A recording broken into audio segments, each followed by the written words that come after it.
안녕하십니까, 펜타곤 선생입니다. 자, 오늘 입시막설은 중간고사를 앞두고 중간고사 전에 중간고사 기간에 좀 반드시 명심하셔야 될 것, 그거를 좀 제가 아주 간략하게 말씀을 좀 드릴게요. 지금 이제 중간고사가 오늘 제가 이거를 4월 17일 날 지금 녹화를 하고 있으니까 다음 주 많은 학교들이 다음 주부터 치고 늦는 곳은 다다음 주에 이제 칠 건데, 그 고1 학생들은 당연히 입학 후 첫 시험입니다. 첫 시험이고, 이 지금 고1 자녀가 첫째면 이제 상대 평가라는 걸 처음 맛보실 거고, 이제 고1 어머님들 나중에 다시 한번 제가 얘기를 드릴게요. 지금 뭐 다 각자 플랜이 있을 거 아닙니까? 각자 플랜과 우리 전교 1등 하면 어떡하지? 뭐 못해도 한 뭐 이런 생각을 하실 텐데, 많은 부모님들이 그거는 이제 중간고사 끝나고 찾아오세요, 저한테.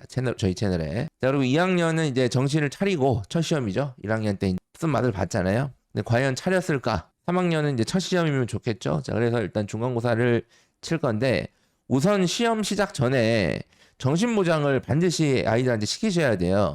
더 중요하고 덜 중요한 과목은 없습니다. 모든 과목이 중요합니다. 모든 과목이. 이걸 꼭 아이들한테 얘기를 해주세요. 자, 시험 기간 중에 오늘은 시험 기간에 반드시 좀 명심하셔야 될 것. 첫 번째가 이제 멘탈 관리입니다. 진짜 중요합니다. 이 멘탈 관리. 이 멘탈이 정말 중요해요. 멘탈이 사실은 모든 스포츠에도 중요하지 않습니까? 야구 좋아하시는 분들은 아실 거 아니에요. 저는 야구를 끊은 지 오래됐는데, 이 멘탈이 중요한데, 이 시험을 며칠 동안 치기 때문에 첫날 망친다. 예를 들어서 첫날부터 망친다, 혹은 첫날에 망친 과목이 있다. 그러면 벌써 멘탈이 쉽지가 않아요. 벌써. 혹은 내가 진짜 자신 있는 과목이라고 생각했던 거나, 아니면 준비를 정말 많이 한 과목을 망쳤다. 엄마가 맨날 수학만 하지 말라고 해서 했지만 난 그래도 수학이 좋아서 수학만 했는데 뭐 수학을 망쳤다, 뭐 등등. 자, 이런 경우에는 멘탈이 애들도 좋지 않고요. 이걸 바라보는 부모님도 좋지 않죠. 그렇잖아요. 특히 이제 고1 어머님들은 우리 애씨 전교 1등이나 2등 하면 어떡하지? 아씨, 우리 애 의대 가면 어떡하지? 뭐 이런 부모님들 분명히 계실 거 아니에요. 꽤 많으실 텐데, 중간고사 첫날부터 망쳤봐요. 이거 어떡하냐 이거예요, 지금. 그래서 수행평가랑 기말고사가 남아 있습니다. 중간고사를 어떤 과목을 못 쳤다 하더라도 수행이랑 기말로 수습이 돼요. 충분히. 그러니까 물론 수습이 안 될 수도 있지만, 그럼 안 되면 어떡할 거냐 이거예요. 그럼 뭐 포기할 거냐 이거예요, 그거를. 그러니까 이 멘탈 수습을 해야 돼요. 내가 이 첫날 못 친 거는 일단 끝난 거잖아요. 지금 다음날 쳐야 되는 시험들이 있잖아요. 얘기를 하세요. 수행 기말 하면 충분히 만회 가능하다. 실제 만회 가능합니다. 만회 가능하니까. 물론 학교 상황, 이제 학교랑 선생님이 어떻게 변별을 계획하고 있냐에 따라 다르긴 한데, 내신은 총점 경쟁이라는 거. 총점 경쟁입니다. 그리고 뭐 한 과목 못 쳤지만 다른 과목을 잘 치면 어쨌든 걔는 상위권 학생이에요. 총점으로 가는 거기 때문에. 그래서 멘탈을 잘 챙겨야 되고, 특히 부모님들도 멘탈을 잘 챙겨야 돼요. 괜히 불시에 기름을 붓지 마세요. 첫날 망쳐가지고 애가 막 상태가 안 좋아, 딱 봐도 망쳤는데 화가 나가지고, 내가 그러니까 시험 전날 일찍 자라 그랬지. 너희씨 공부 그렇게 할 때부터 알았어. 너희씨 학원 속죄도 안 하고, 너희씨 엄마 학원 가라 그랬는데 학원도 안 가고, 뭐 너희씨 그럴 줄 알았어 내가. 그러니까 이제 이렇게 하지 마시고, 뭐 이렇게 하시는 분이 많지 않겠지만 이렇게 막 올라올 거 아닙니까? 막 그런 생각들이 자꾸. 이게 이제 불씨가 이제 막 이게 쌓이면 터진단 말이에요. 어제 내가 분명히 일찍 자라 그랬는데 일찍 안 자고 급하게 공부하다가 막 애가 막 졸려가지고 제대로 못 쳤어 이러면 막 이만큼 올라오잖아요, 그죠? 근데 오늘 또 늦게 잘라 그래, 이게 막. 그러면 이제 막 지금 여기까지 왔잖아요, 지금, 그죠? 멘탈 관리를 부모님도 하셔야 된다. 그리고 뭐 우리 애가 정말 우리 애가 다른 건 몰라도 영어는 기가 막히게 잘해. 내가 막 뭐 영유부터 해서 막 어학원부터 해가지고 막 엄청나게 영어에는 사교육을 쏟아부었어. 그런데 영어를 못 쳤다. 그건 이제 멘탈이 안 좋잖아요. 그러니까 계속 말씀드렸듯이 멘탈을 챙겨야 됩니다. 시험 기간 중에는. 자, 그 다음에 요걸 좀 간과하시는 분들이 많은데, 중간고사 기간에 일찍 끝나잖아요. 밥 먹기 전에 끝나죠. 대부분 학교가 밥 먹기 전에 끝나잖아요. 그러니까 일단은 현재가 중간고사 기간이든 뭐든 일단 일찍 끝나면 기분이 좋아요. 저도 그랬고요. 부모님들도 학창 시절을 한번 떠올려 보세요. 고등학교, 중학교 다닐 때 시험 기간이지만 일단은 일찍 끝나잖아요. 그러면 기분이 좋거든요. 그러니까 이 시간 관리를 정말 잘해야 돼요. 시간 관리를. 그러니까 애들 입장에서는 뭐 내가 벼락치기 하는 애들이 특히 이런 생각을 많이 할 텐데, 뭐 일찍 끝났으니까 뭐야, 낮 시간도 있고 저녁 시간도 있고 내가 좀 밤 늦게까지 할 거니까 시간이 많네. 그러면 좀 이렇게 좀 쉬어볼까, 이렇게 약간 좀, 일단은 중간고사 오전에 시험 쳤으니까 좀 쉴까 뭐 등등. 그리고 뭐 어제 늦게까지 막 공부 밤 새도록 막 공부하다가 막 와가지고 막 푹 자고 막 눈 떴더니 다시 새벽이고 막 이런 것들, 혹은 이제 부모님들이 그 중간고사 기간에 밥을 안 주니까 그렇잖아요. 제가 말씀드리잖아요.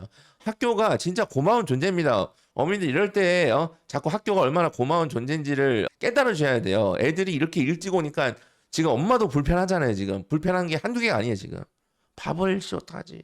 근데 이제 외식을 많이 하잖아요. 이제 애들이 막 학생들 친구들끼리 뭐 먹다고 공부 독서실 간다고 하거나 아니면 뭐 학원 직접 보충하기 전에 뭐 밥을 먹는다거나 아니면 부모님들이 맞벌이면 뭐 밥을 해줄 수 없으니까, 그러니까 애들이 이렇게 밥 먹고 하면서 일찍 끝나고 얼마나 기분 좋습니까? 점심을 급식이 아니라 밖에서 사 먹고 이제 마라탕도 먹고 하면 얼마나 기분이 좋아요. 그러다가 이제 뭐 아이스크림도 땡기고 하면 이제 시간을 다 보내는 경우도 많아요. 이게 정신 차려 보면 원래 그렇습니다. 놀 때, 이 특히 놀면 안 되는 기간에 놀 때 이게 진짜 꿀 같은 시간이란 말이에요. 그래서 시간 관리를 잘해야 된다. 그리고 학원 직전 보충 많이 보내시는데 이것도 관리를 해야 됩니다.